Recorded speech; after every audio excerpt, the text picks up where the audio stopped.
in the last few weeks, we've heard a lot of talk about cybersecurity infrastructure for the country.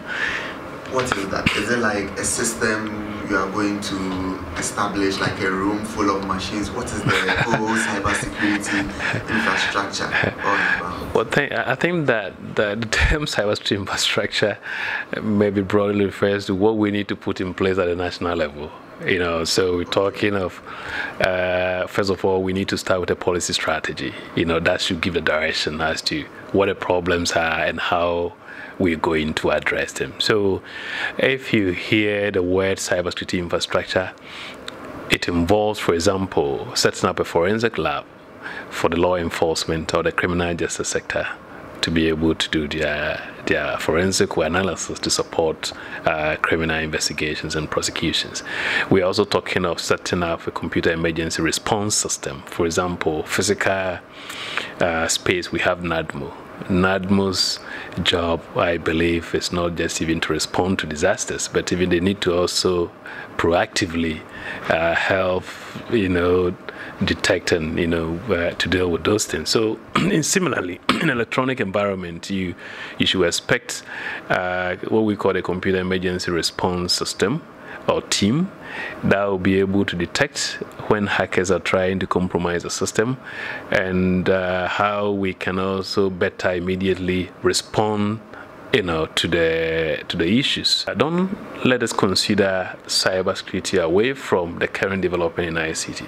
On one hand, let's look at what is happening within our space.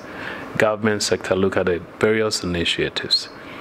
E-justice system, e-procurement, paperless board, mobile money interoperability system, e-passport application.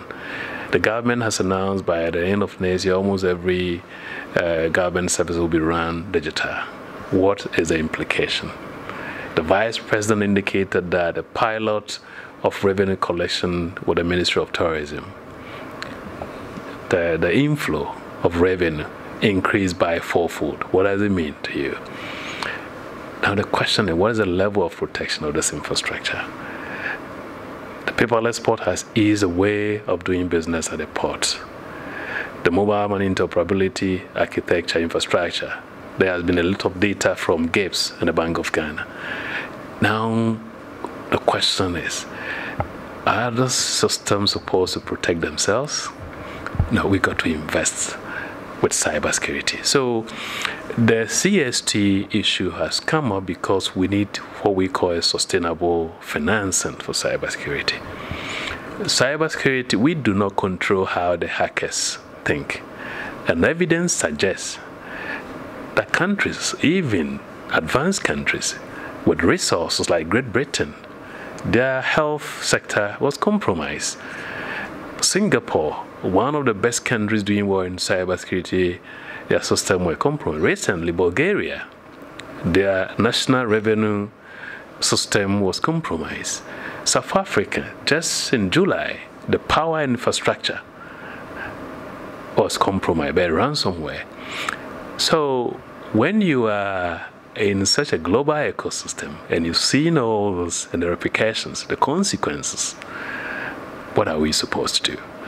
One way or the other, citizens, government, businesses ought to deal with this issue.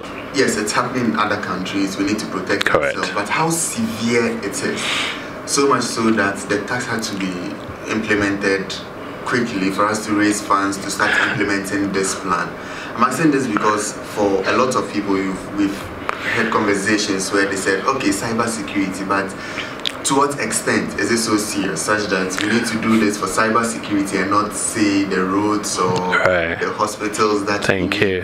Why should we even focus so much on it? I think it's very important. Remember, we are Ghanaians and we know our challenges. The road to my home village is not good, and I wish it should be the first among the priority roads to be tiled. Equally, there are other competing, tangible expectations from the citizens, rightly so.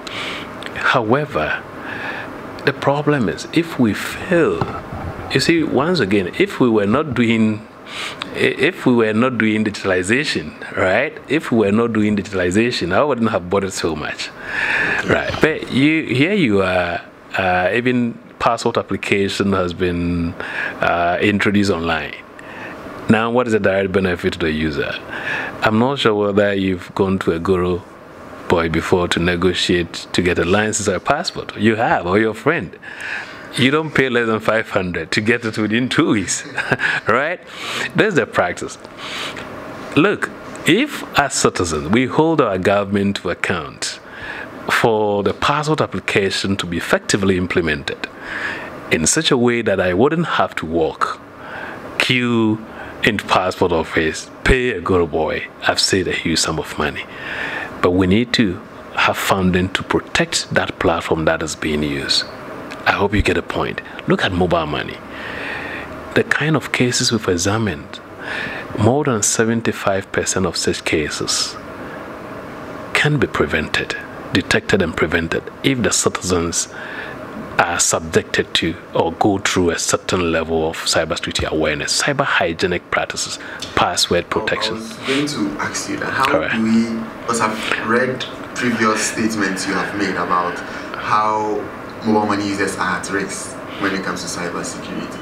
For me, I use mobile money every day. How am I at risk? I have my password. Of course, I get people calling me trying to prank me, but how would this prevent the pranks that I receive? Once again, gentlemen, let's be real.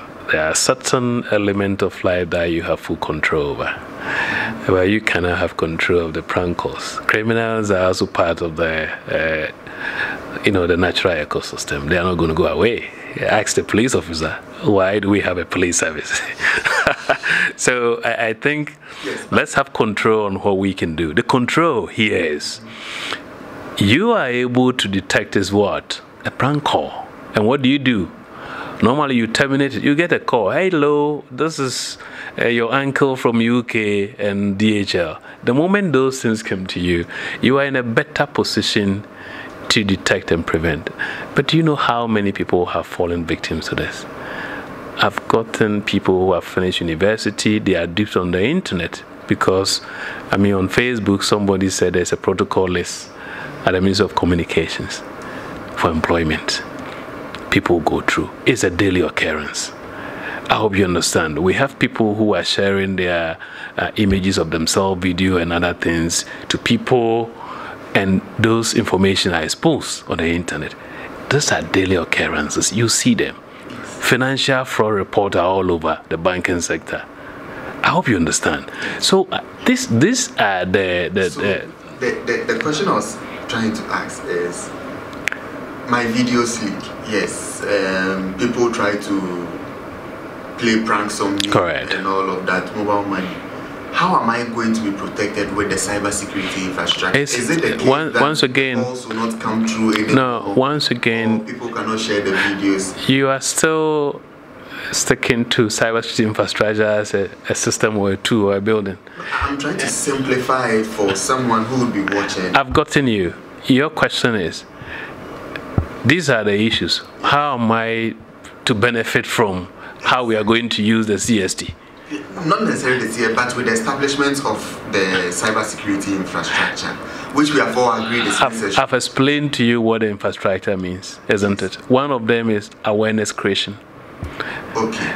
So I didn't want to use the word infrastructure. Okay. I used the word to improve our cybersecurity, and I've explained what cybersecurity is. So you can have a confidential information, the integrity of information can be intact, it won't be compromised, those are the things. Okay, so specifically, if I put yourself, awareness creation, which we have started, I think there's a Safer Digital Ghana, which was launched last year by the Vice President.